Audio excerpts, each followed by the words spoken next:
There's nothing that beats hard work. There's some individuals like, I'm going to get 1 million views on YouTube and then I've made it. And I know we pay attention to analytics on the label side so much. I get it. I really do. But nothing beats that fan connection. Nothing beats that experience when I see somebody performing live and they kill it. They are incredible. I'm going to keep coming to that show and I'm going to be excited to see them on a festival. And that's where we as promoters, we have to stay in the culture, have to understand who's hot, who's coming. It's easy. It's super easy to throw $1 million at this person or that person if you're a large promoter. But where you win is in the trenches, using a sports analogy. But when you can get those artists who are bubbling and emerging right before they make it, but you were that festival that had it and you introduced 1,000 fans to that artist, you're now one of the more reputable festivals. You're the festival I want to come back and give my funds to.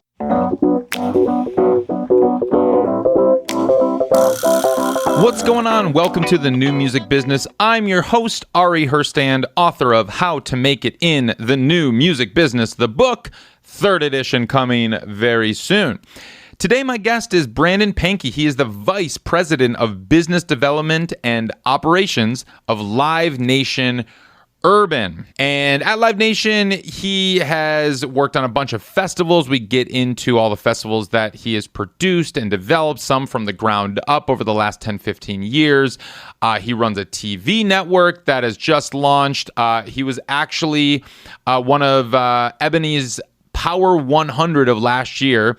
And he's on the Ebony's Power 100 list from last year, from 2021, as featured as an impactful Black entrepreneur. He's based in Philly, and we talk about kind of the live music space, where it's at now, how artists can succeed in their local hometown live music market, or really just get on the radar of festival promoters and talent buyers at venues and at festivals. And also just kind of the philosophy. We get philosophical in this, which was great. Just kind of behind how artists should be approaching their careers and what goes into the development of an artist. I would encourage you to stick to the end. He has a great answer to the final question. And we also talked about the Black tour directory that Live Nation Urban put together a couple years ago of Black professionals and Black-owned companies in the live music space. And we dug into the term urban because it is a controversial term in the music industry, as the Grammys and the major labels did away with it. Live Nation has embraced it, and we talk about that. We also talk about some education initiatives that he's working on. So this was a great conversation. If you're interested in the live music space, I think you're really going to dig it. As always, you can find us at Ari's Take on Instagram, Twitter, and TikTok. You can find me at Ari Herstand on Instagram and Twitter. We've linked a bunch of Brandon's initiatives in the show notes, like Apex and the Black Tour Directory. Visit aristake.com. Get on that email list. That is where you're going to get the most up-to-date information about the new music business and everything we have going on. Leave us a 5-star review on Spotify and Apple Podcasts if you can. That really helps. If you just want to pause it real quick and give us a quick 5-star review if you've listened to a few of these episodes and you dig it and you think we should keep going, that would be really helpful. I love reading those reviews. But right now, just pause it and click that follow or subscribe button so you can get us in your feed. All right, let's kick into the show. Brandon Pankey, welcome to the show. Thank you so much for having me, man. Pleasure to be here. Absolutely. So this is so you're at Live Nation. Your title, I believe, is Vice President of Business Development and Operations, Live Nation Urban. Can you explain to me your role? And I'm actually, this is my ignorance. I was not familiar that Live Nation had subsets and different break-off groups, and I guess the difference between Live Nation Urban and Live Nation, and if there are other Live Nation subsets, I'm curious to know about that. But give me the overview of this Live Nation.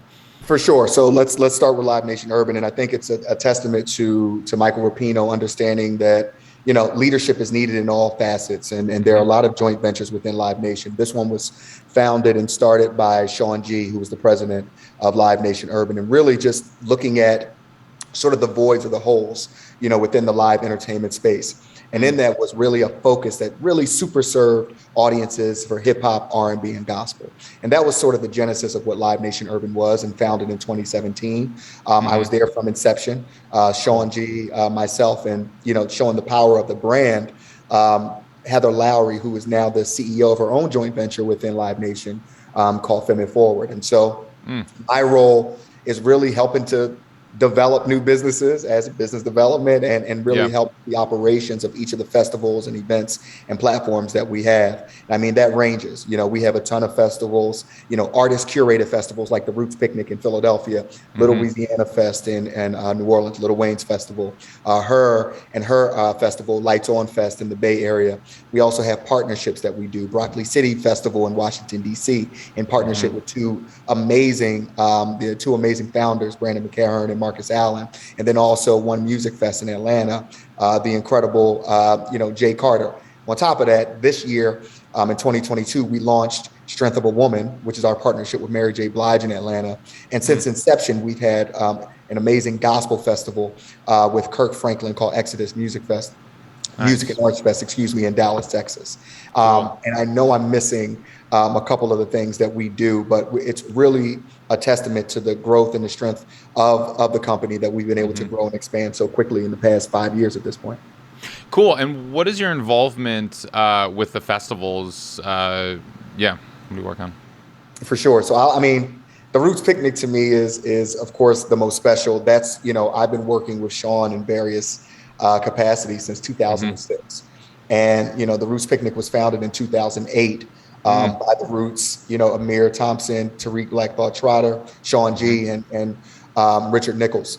And I was there from inception. That's 2008 to now, so 15 years. So, I've seen my role grow and grow and grow. And now I'm one of the, festival producers.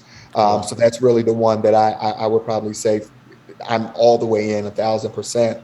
With Broccoli City, it's more of a partnership with the two co-founders, but really there from an operational perspective, an idea perspective. We have a strong booking team led by Mari Davies, Michael Carney, and Janice. And our team is just super strong, right? And so, those are just two. With each of our festivals, it's different, but I'm always there in the middle from an operations perspective.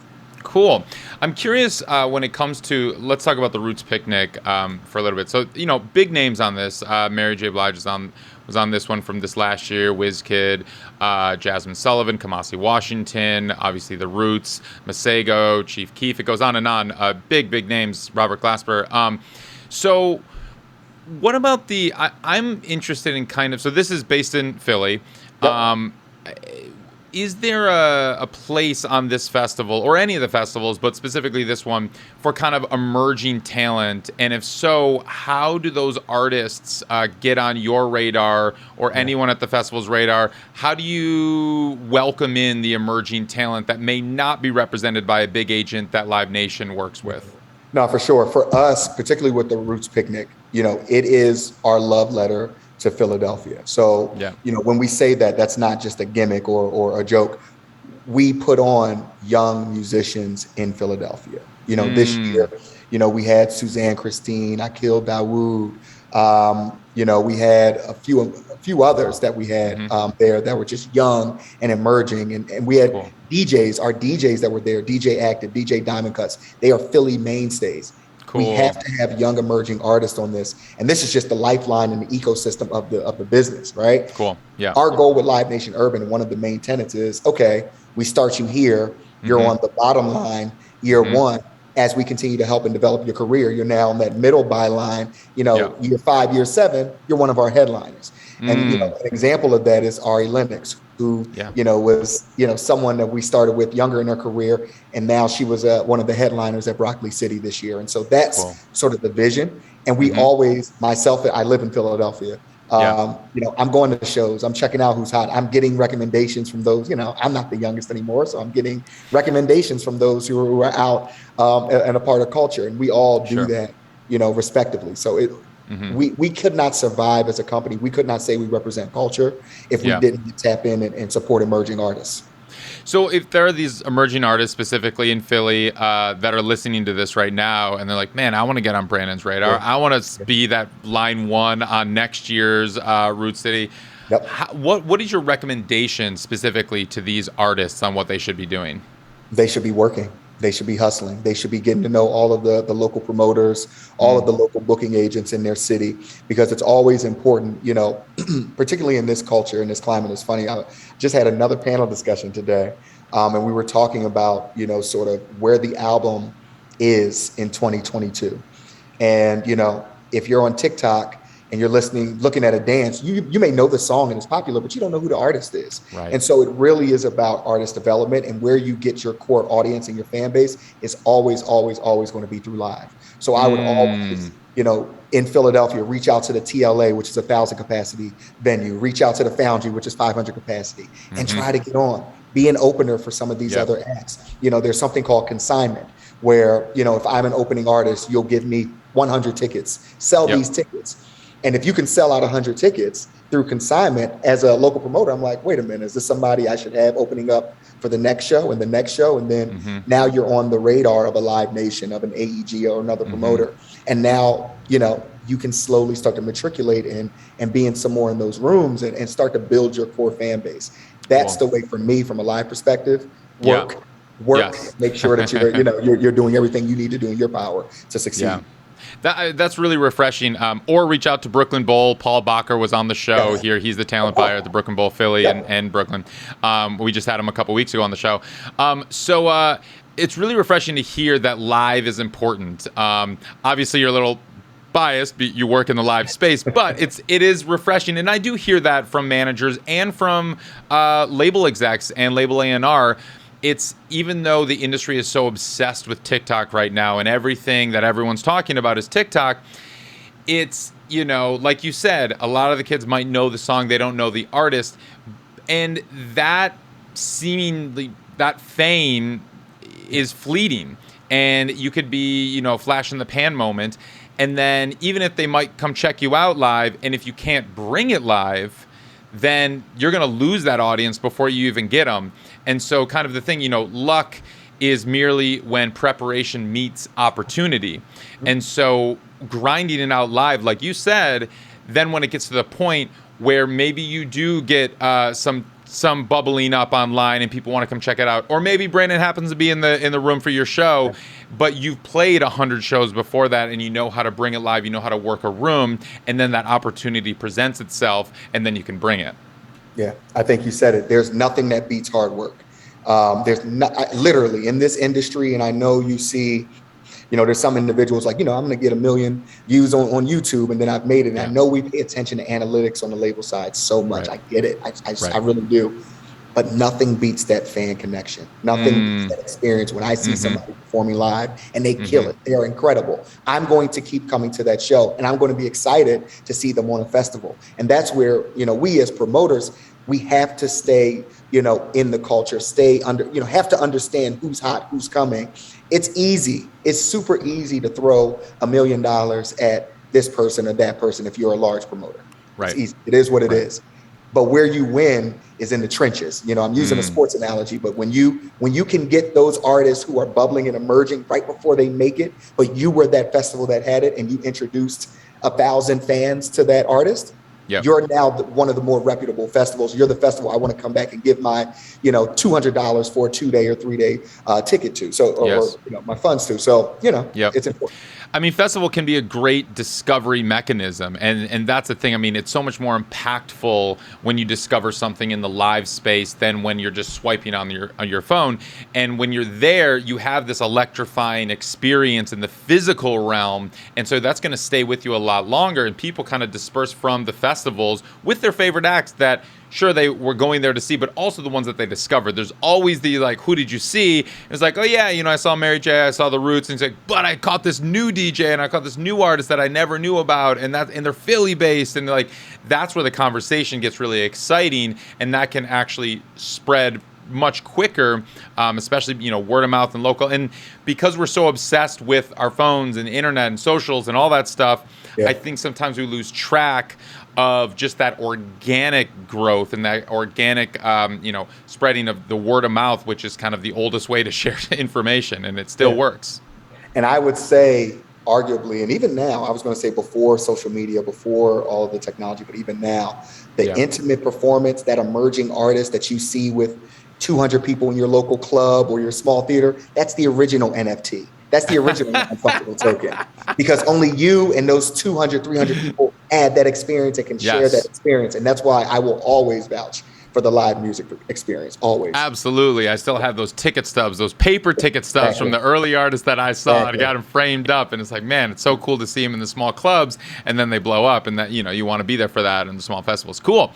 You know, something that I thought was interesting and tremendously helpful. One of the good things that came out of 2020 and a lot of the initiatives to kind of support the Black community and the culture was the Black Tour Directory that Live Nation Urban put together. I mean, for one, there just aren't that many directories, period, for live personnel, and you kind of like, oh, it's my friend, you got to know that.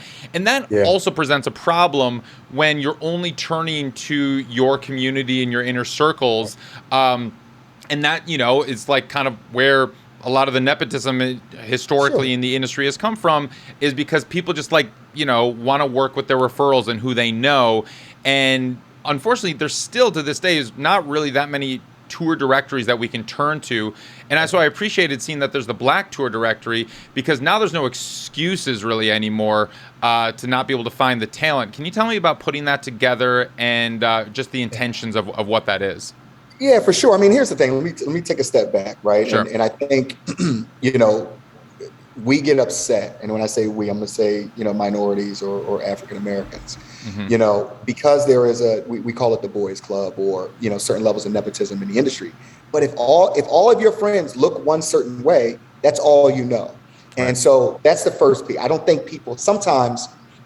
necessarily think people are purposely trying to box others out. It's just you don't know who you're boxing out because you've never been in those different communities. So that's one. You know, I think two, the Black Tour Directory was started. I mean, 2020 was such a groundswell for, I think, understanding different cultures, understanding the Black community a little bit more. And so we, you know, as Live Nation Urban, took it upon ourselves. And I want to give a special shout out to Jen Smith, who, you know, runs our urban marketing at Live Nation, and also Naisha Burris, who at the time ran the digital marketing for Live Nation Urban, but now is at Spotify, because those were the two amazing Black women who actually came up with the Black Tour Directory. I think myself and Sean G, you know, helped, but those were the two that spearheaded this, that took it to where it needed to be. And so I'm going to make sure that they give, you know, I give all of the kudos to what they did. And it's important. I mean, there are so many, you know, and I'm giving, you know, production jobs, audio engineers and carpenters and production managers and tour managers that we know within our circle. But guess what? Their skills can carry over for any genre, whether that's hip hop, R&B, whether that's country, whether that's rock. And so it's important for us. It was so important to say, hey, these individuals are skilled. It does not matter the genre. It does not matter the artist that they're working with. Please, you need to get to know them, because if we're going to create a more diverse space, a more diverse industry, particularly in live, then we need to, you know, let's walk it and talk it. And that's why we formed that Black Tour Directory, because we need to walk and we need to show individuals that, hey, these people are here, they are incredible, and you have access to them as well. It's great. There's lists of tour managers, production managers, sound engineers, lighting, stage, set designers and riggers, stage managers and techs, travel agents, catering, production equipment vendors, bus drivers, tour accountants, security, everything. And I noticed some familiar names on here. Felicia Bennett, who is also on the show. You know, and so it's great. And the list is very wide ranging. I mean, it's you know, it's nice to see that there is just this directory, and that Live Nation kind of stepped up and you know, used your expertise to in this kind of niche of the industry, which is so needed. Now, you know, speaking of you know, 2020 and things that kind of came out of the groundswell, I'm curious because, you know, the Grammys and all the major labels did away with the term urban. They kind of nixed that. Live Nation didn't. I'm curious if you had those conversations and just your take on this. I want to learn. Yeah, no, we've had the conversation. For us, urban is more of a psychographic than demographic. When you say urban, you're talking about urban communities. We're talking about individuals that live, that are part of what I want to call it the urban diaspora, which is not just Black. It's not just brown. If you are in New York and you are in Brooklyn, you are a part of an urban community. We are reaching out. We are supporting and developing Black artists for multicultural communities. And so that's why the word urban is so important on our end. It wasn't to say it's only Black music for Black people. It was making sure that we elevate Black musicians, Black production personnel, and elevate everyone in this live space to support the multicultural community, because we all go to shows, we all enjoy shows. We just wanted to make sure that we did it for the highest level for African Americans. And so the term urban and why you've kind of maintained it and kept it, and it's not, I mean, I guess where do you stand when on the commentary from people that were outspoken about the term, saying that, this kind of marginalized the communities by, and like kind of, I was looking at this, it's like, all right, like, what does urban mean? And typically, historically it meant Black, but there's history within the music industry where you start from like race music, which was way back in the day, and then it evolved to like rhythm and blues, R&B, and it was like that, all different terms for Black. And and that then evolved into urban, which was like seemingly what that was, and it didn't, it kind of kept it on the sidelines. But what you're saying is that you're developing the talent, the Black talent for the multicultural community, for the urban landscape, or break it down a little bit more for me. Yeah, no, for sure. I mean, again, it's supporting Black culture for multicultural audiences. And so here's the thing, and I'll be honest with you. I can actually understand why individuals or why organizations are upset with the term. Like personally, I understand it. Sure. I think ultimately Live Nation Urban, all of these other organizations are all working toward the same goal. At the end of the day, we can redefine what any word means if it means that we are creating successful Black executives, successful Black musicians in this industry. We can argue about a word. Let's make sure we're all on the same page when it comes to the end result. And that's what we're all working toward. That's great. That's really, really well put. Cool. I'm curious about, we're obviously very big at Ari's Take about education. Our whole mission is about educating the next generation and this generation, and just providing tools and resources and knowledge, because that is a way to empower artists and any individual in the industry. If you can empower them with knowledge, you empower them. They have their own autonomy, and they won't be taken advantage of as much because they understand, the landscape. So talk to me about Dash, this education initiative that you've been working on for a while. Absolutely. So true story. So Dash was founded in 2005. One of my first internships were with two music managers who are now mentors and friends, Michael McAlter and Jerome Hips. And they said, look, we went to a funeral. When we got there, the minister said, when you're born, there's a date. When you die, there's a date. But what's that dash in the middle stand for? And that was sort of the genesis of Dash, Destined to Achieve Successful Heights. And really, it was to give back, to teach students about the business of entertainment. A lot of young people, they want to be rappers, or they want to be singers, or they want to be actors, but they don't understand, when you look at that Black tour directory, how many lighting directors there are, how many audio engineers there are. And, these lighting engineers or video directors can make $3,500, $4,000 a week on, a major artist tour, and make a really great living working on successful tours throughout the year. Yeah, that's what the emphasis and the genesis of Dash was. I actually thought I was only going to work with Sean for 1 year. We had applied to the Bill and Melinda Gates Foundation, received a planning grant to start a high school in Philadelphia. So I thought I was going to be the youngest CEO of a school ever, and go live my life as an educator, because I care just as much about education, if not more, than I do about the actual music industry space that I'm in. And so, it's been something that we've done for years. And, at this point, it has been for about 17 years. Yeah. And we're in schools and, in Philadelphia and Baltimore, and just really teaching young people, giving them internship opportunities, and really helping them grow and thrive in the industry behind the scenes. How does it work? How can a student, do they apply to be part of the program? How does this work? Usually we are contracted through individual school districts. Okay. But in 2023, we are actually, this is a spoiler, but we're working on having our own sort of building where we can have, kids come in, actually not even necessarily apply. We want to make it sort of like Boys and Girls Club for music and for music technology. And so, we're actually working with the school district of Philadelphia. There are buildings that just aren't being used for schools, quite honestly.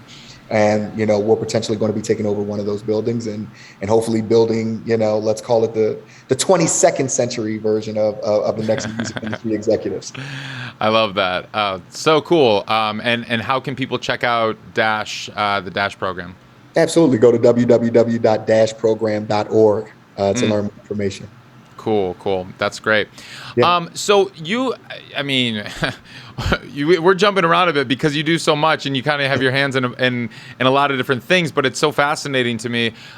You have, did I see a TV network coming up? What's that all about? I'm going to tell you about that. But let me give you the theory in my mind. Okay. So music is always the heart, right? Okay. And when you think about the heart, there are many ventricles that come from the heart that create the entire body. So music is the center of everything. So music live, music education, content has always been a love of mine. I always said, Ari, if I was like taller, a little bit more handsome, I would have probably been an actor because I love the medium. I'm still one of the few that are in a movie theater right now, on a random Tuesday night, just watching a movie on the big screen because that's just my passion. Yeah. And so in dealing with artists for so many years, they always have ideas beyond just performing on a stage.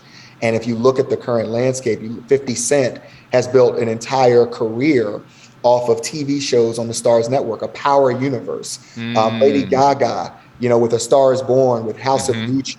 I just saw today, Vince Staples just signed a deal for a new show based on his life on Netflix. Kid Cudi has an animated series. Artists have always, go back to Ice Cube with Friday. Artists have always been in this medium. And so I wanted to create a network that specifically focused on artists developing content, whether it's scripted, unscripted, documentaries, whatever it is, licensed. Cool. And here it is, Apex. Artist presented experiences. I have patience. I've had it in my mind since 2014. And so to finally see it come to fruition has been really incredible. We launched September 16th. And I'm super excited about what we're doing. We've partnered with Issa Rae's record label, Radio. They have an artist interview series. We have a second artist interview series with Stacey Muhammad, who has directed a ton of TV shows, and this is one of her executive produced shows. I have documentaries. I partnered with Mercury Studios, which is an arm of Universal Music Group. So documentaries ranging from Amy Winehouse to Tupac to Duran Duran, cool. Just to show the breadth and depth of music. We have a scripted comedy series. There's a bunch that we have that, I'm not going to get into, but just know that it is something that is absolutely a passion of mine. And I'm super excited about what this next era will be. That's awesome. We actually had Benoni Tego of Radio Network on the show. So yeah, that's very cool. I was looking up some of the shows that were coming out on Apex. How do we watch this? By the time this is airing, people will be able to tap in. How does someone? Yeah, well, we're starting off on iOS or Android. Download the Apex app, and then we may have a distributor in a couple months that I'll be announcing that will get us in X amount of millions of homes, but we'll announce that in let's call it 60 to 90 days. So amazing. So I could potentially watch it on my Apple TV someday. Absolutely. Okay. Sooner than you think. Great. All right. Mum's the word. But nice. Sweet. So I want to kind of take it back to the emerging indie artists. That's kind of, the foundation of our industry. And a lot of the people listening to this right now are indie artists, are emerging artists, or managers. Now, when it comes to the, now that things are open back up, fewer tours are being canceled here and there. I'm curious from the promoter's perspective, because Live Nation, for those who are not familiar, Live Nation is one of the, if not the largest promoter. It's the largest, right? Okay, the largest promoter running and essentially owning and operating music venues and festivals around the country, around the world, and but well, first off, let's zoom out a little bit.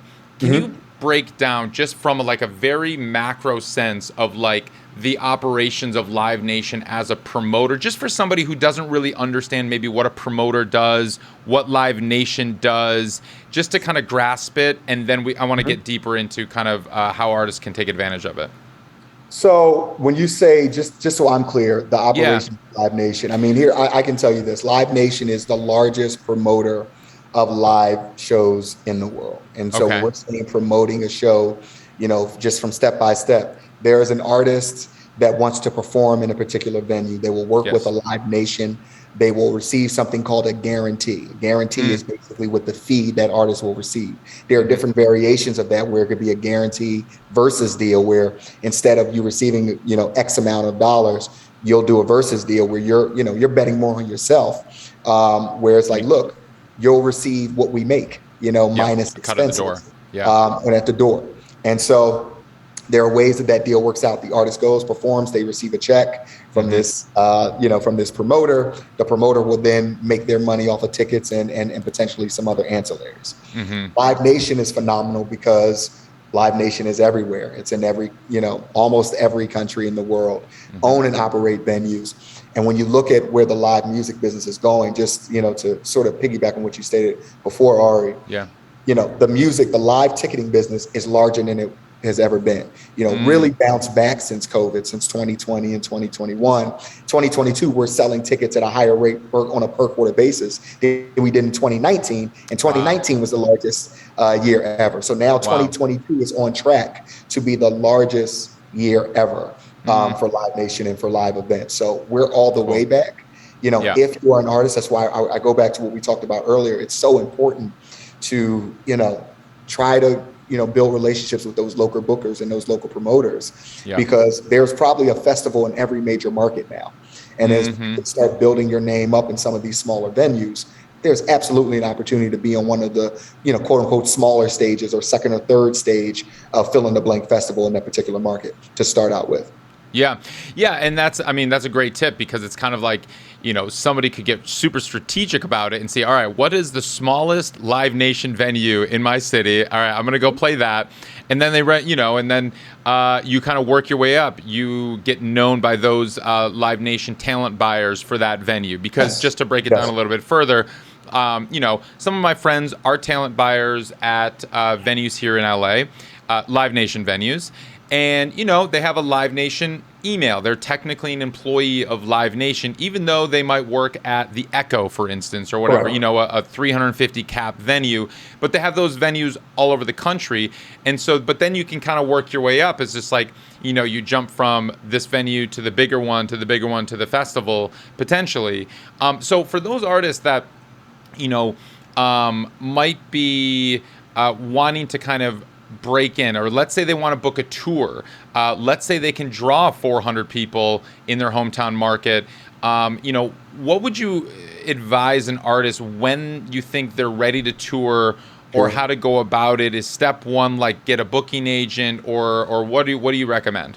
Yeah, for me, it depends. It really depends on how savvy that artist is, and or if the artist has a manager. So let's start there. Does the artist have a manager who has some abilities, or even, or relationships? You don't even necessarily have to have all the relationships if you have a bit of savvy as a manager and you can understand who you need to reach out to and stay consistent with reaching out, because 9 times out of 10, the people you're reaching out to will not answer on the first time, maybe not even the second time. There are those that quit, and there are those that keep going and keep persisting. And I think it's important to do that in this industry, because there are so many artists that are trying to break through. How do you separate yourself from the clutter? From the clutter. Nice. So that's the first thing. Do you have a manager? If you do, and you're able to have a booking agent, the booking agent is still very important, particularly for emerging artists. I would argue, and this is where I hope none of my booking agent friends are watching this or listening to this, but if they are, I'll deal with it. The booking agent is not as important when you're Beyonce, when you're Madonna, when you're U2, because you can negotiate your own deals. You can, at that point, we need you as a promoter, to perform in our arenas or stadiums at that level. We don't necessarily need a booking agent, but where that booking agent is going to win is if you are emerging or if you're a mid-tier or an artist that really doesn't understand what it means to route a tour. What are those venue relationships? Because the booking agents have that relationship with the bookers, with the Live Nation, with the other sort of promoters in the world. So that's two: manager, booking agent. But then as an artist, you have to want to show up. And what I mean by that is not just the performance, it's rehearsing. It's making sure that you're prepared to have a good show. It's making sure that you have great show elements in place. There are some artists that get on stage in particular genres and they just perform, they get up with a microphone and they just do their song. There's nothing to it. There's nothing that makes me want to, why am I listening to this and not just picking up my phone and listening to you on Spotify? How do you make that live experience very important and significant? And I think that's on the artist. And if they gotten to the point where they have a creative manager, great. But really that creativity from the artist has to shine through and building a strong team around that artist. You mentioned it as maybe just a throwaway term, but you said live experience. And I think the second word, the experience, is so crucial that I don't think we talk about enough, and I don't think artists think about enough, is you are creating an experience. And you're creating an experience, and what do you want that experience to be? Because you're essentially performing from the moment you walk in the venue, whether you like it or not. And all eyes are on you if you're the artist. And then from the moment you step on stage to the moment you step off stage, that's your show. What are you doing in between the songs? What are you doing when the intro's going? What are you doing, at the end? That if you haven't worked out that entire set from the moment you step on to the step off, you're dropping the ball. And we've seen artists that, and these are some of the greener ones, that it takes some time to learn that, where, they might sing great, or they might rap great, or they might be good at the song, and then when the song stops, they turn into this meek little shy person that they don't know what to do. Should we start the next song? It's no, that's part of the performance.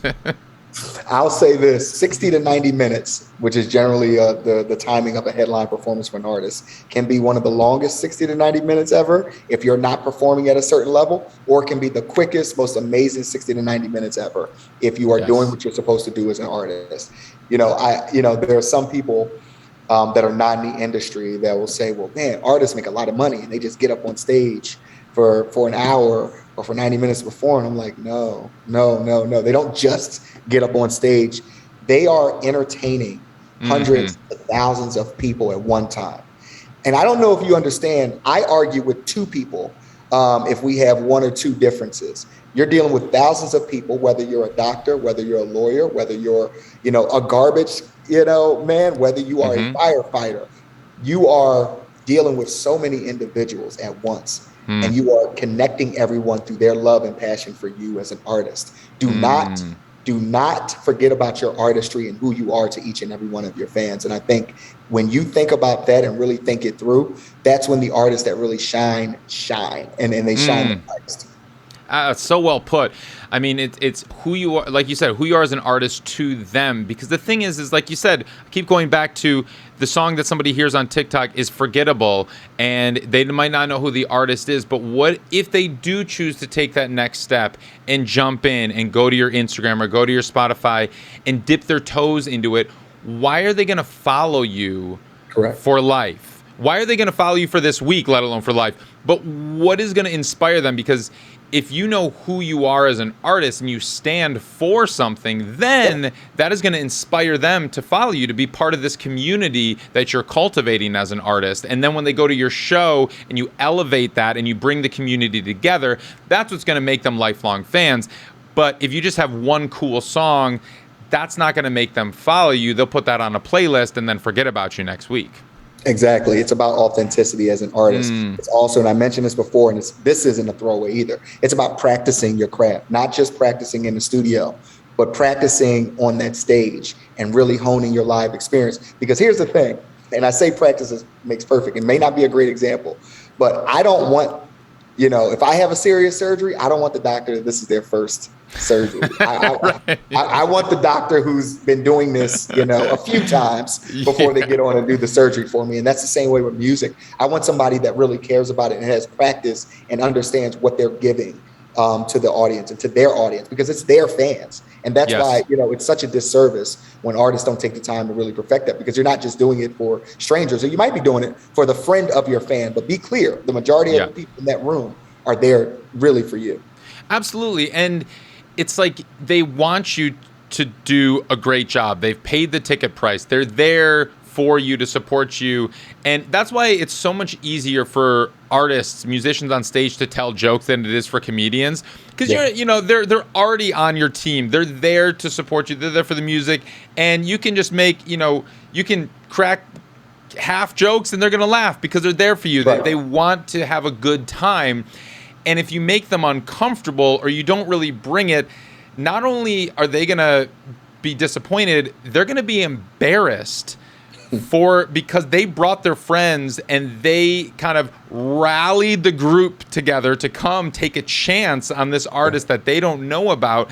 And now they're embarrassed because they brought their friends, and and so you don't want to do that to your fans. You don't want to do that. And that's how you get it to grow. And so, like you said, practice. You got to practice. That's great. Well put. Cool. Well, Brandon, this has been so illuminating. We packed so much into this, and you've dropped so many endless gems. I've been taking furious notes, and I think everyone who's listening to this has been taking very active notes. I have one final question that I ask everyone who comes on the show, and that is, what does it mean to you to make it in the new music business? For me, it means that you have embraced innovation, but also for me, it means that you've taken time for yourself. And what I mean by that is, I think that the work we do is always 24/7. I say we're on call like a doctor. I've used the doctor analogy twice, but we're on call like a doctor, sometimes without the salary.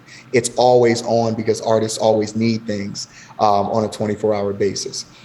But I also want to make sure in this new music industry, in this new paradigm post-COVID, that we're actually monitoring ourselves. I don't even like the term work-life balance. I just call it life balance, and work is a part of it.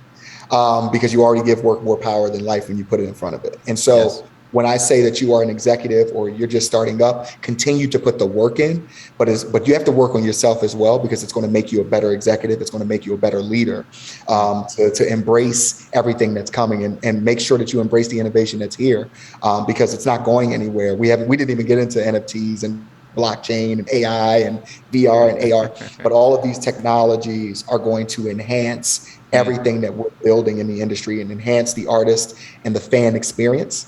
And I'm excited about that as well. So the consumer experience and your own life experience, and making sure that they come together in a beautiful, organic way.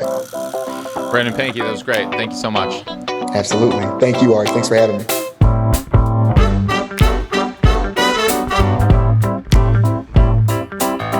Today's episode was edited by Maxton Hunter, theme music by Grassroots District, and produced by all the great people at Ari's Take.